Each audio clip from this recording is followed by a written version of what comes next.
দিকে বন্দনা করি সূর্যদেবের চরণ,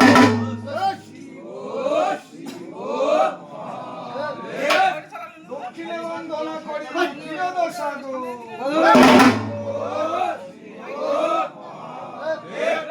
পশ্চিমে বন্দনা করি ঠাকুর জগন্নাথের চরণ,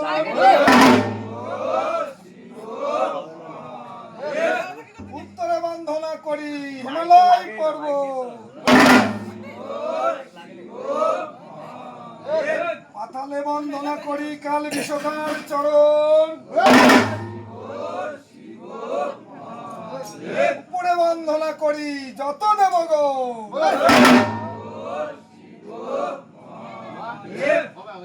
আর বাজে তনু ষোলবাদ্য বাজে হেমালয়, নাচেন ব্রহ্মা নাচেও বিষ্ণু নাচেও পার্বতী, মোর কণ্ঠে ভর করো মা দেব সরস্বতী।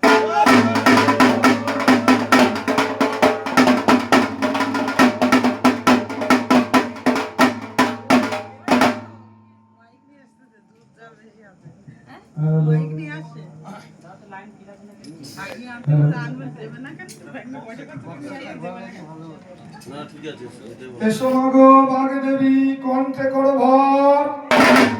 এই আসরে আছে যত নারী লোকে সবাই দাও জয় জয় জোপা।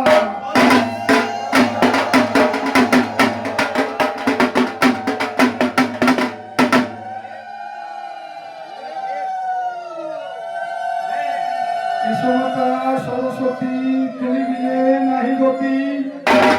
কি কব মা তোমারও গুণের কথা, যে তোমারে বিশ্বাস করে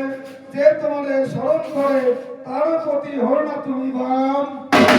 যে তোমারে বিশ্বাস করে যে তোমারে স্মরণ করে তোমার প্রতি লোভ করি ভয়, আজ অপরাধ ক্ষমা করো ঠাকুর মৃত্যুঞ্জয়।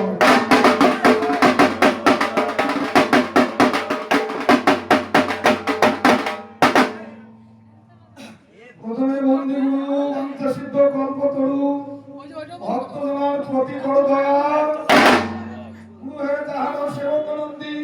অতিশে চরণ বন্দী বন্দিলাম মহামায়া,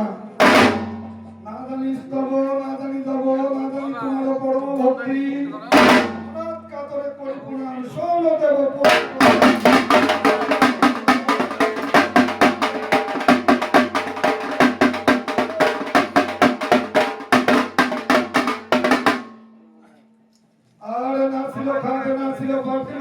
সিংহাসন, কোথা থেকে এলে তুমি কাহারি আসো, আর মহেশ্বরী পার্বণে ত্রিজগতে জানি,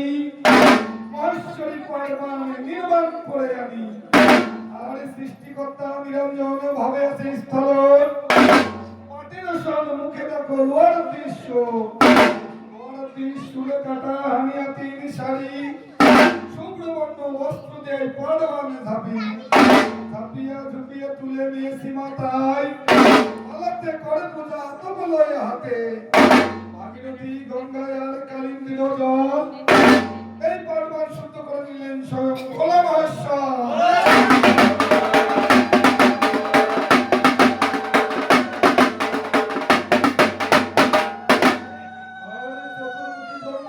করলেন চাষ, তারই মধ্যে জন্ম হলো নাগেশ্বরী গাছ, হয় অঙ্কুর পাশে হয় গাছ, গাছের গোড়ায় কাটিয়ে আগায় দিলেন চাপ, মধ্যস্থলে বানালেন ঢাকের একখান ভাও, বিশ্বকর্মা খনে ঢাক গৌরী বলে হরি, ঢাকের উপর ছড়িয়ে দিলেন লোহার সড়ক করি, আরে গোচাম ছাগলের চামড়ি ঋষিকে ভালো চায়, ইন্দ্রের সবার ঢাক গুণী দেবতায়, ভাগীরথী গঙ্গায় আর কালিন্দীর জল, এই ঢাক শুদ্ধ করে নিলেন সব ভোলা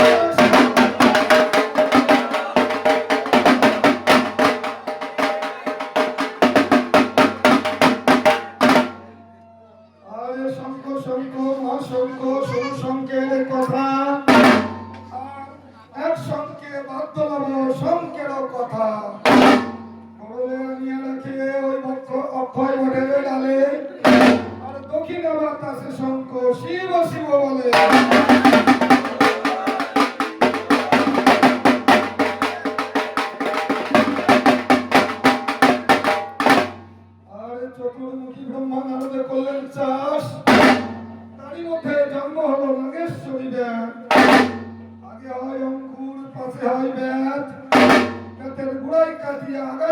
ছাও মধ্যস্থলে বানাইলেন চৌসরের ভাও একেতেই চৈত্র মাসে ব্রতেরই পালন একেতেই চৈত্র মাসে বেতেরই সাজন শুয়াশো এই বেতেরই গাঁথনি এই বেত নিয়ে পৌঁছালে দেব শিরোমণি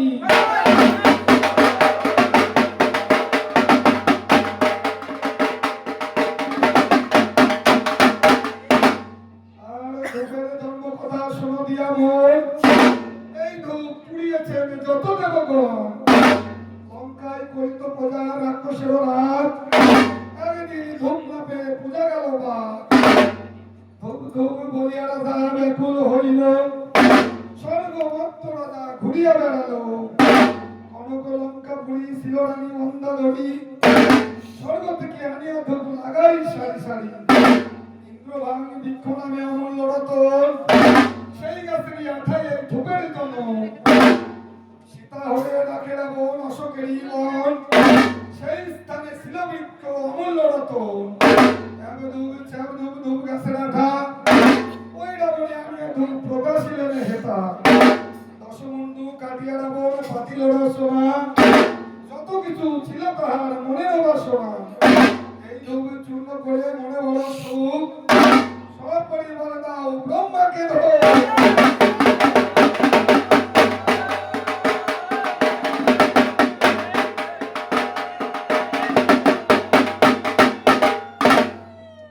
প্রভু করি নিবেদন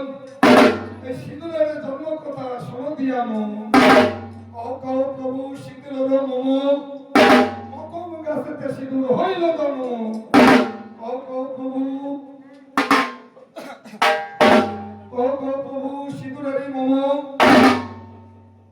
মকম গাছেতে সিঁদুর হইল তন সিঁদুরে মেঘে সিঁদুর হইল তখনে প্রভু আমি কব করি স্থানে রহ রহ হয়ে সিঁদুর তোমার জীবন এই সংসারে হও তুমি নারীর আভরণ তোমাতে হবে সিঁদুর মহাস্থাপন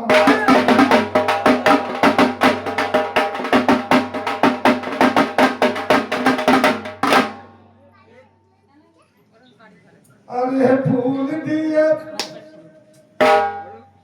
এই অশুদ্ধ দেখছি